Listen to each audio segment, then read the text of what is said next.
आप लोग जाने लिखा रिंकू भारती कहाँ रहे? भाई साहब ऐसा वो गड़बड़ रिंकू भारती कहीं रहे ले रोजा नहीं लिखा। ओ तो हो जाओ तो मरिया मरे घर आ गया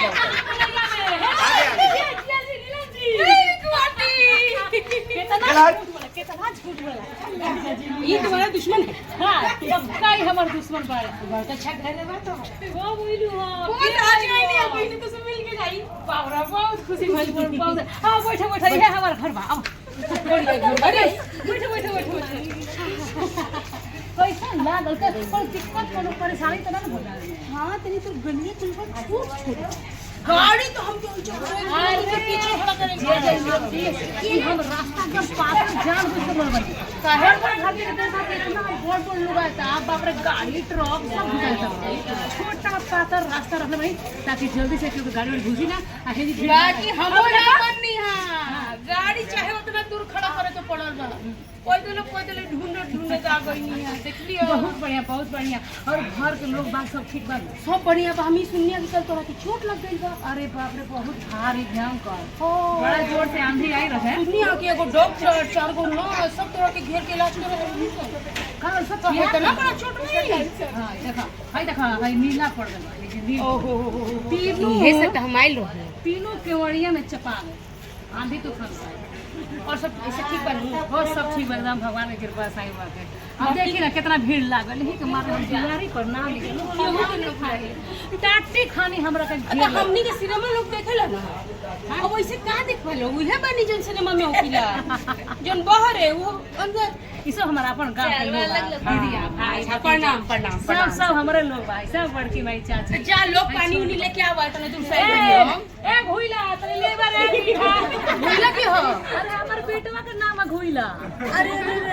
तोर के फोन बा ए जरा फोन दिया अपन ते फोन करे के बा घरे। हां लो फोन लो 1 मिनट हम जरा बतिया ली। हां हेलो है কি হলো আরে আমি একজনের বাড়িতে এসেছি তো ওহো এভাবে ডিস্টার্ব করলে চলে না তো। আরে আমার একটা কলিগ আমার একটা আর্টিস্ট তাকে চোট লেগেছে তাকে দেখতে এসেছি তো এই বারবার এভাবে ফোন করলে চলবে না একটু ডিস্টার্ব করো না তো। कहाँ सुतल चलबे उठा लिए अरे राना कहा घरे सब को नहीं रहे कि कहाँ चले गए वो कहनी है कि हमारे को दोस्त बीमार हो गई ओकरा के देख आइल। देखिए जी जीजा जी नीलम जी हमार सहेली हमार सखी चोन रो माने का तन मान ली यहाँ के साक्षात कोलकाता से बिलोंग करेले पंजाब से बिलोंग आ सब भाषा आवेला 36 प्रकार का भाषा ये आंगनबाड़ी में काम करे हाय ए भाई साहब सुनी आई और वो काहे गलत एड्रेस बता देनी है रिंकू भारती के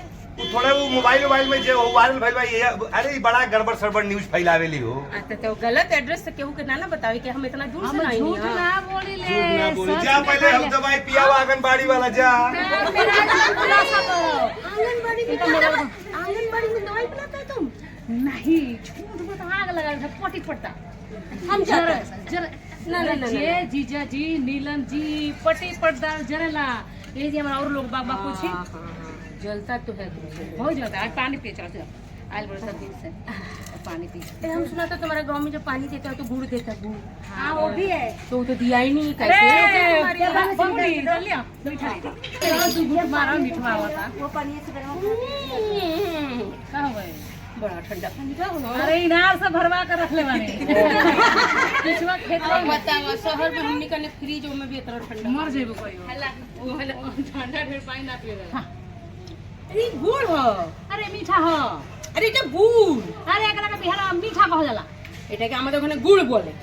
मीठा গুড় मीठा গুড়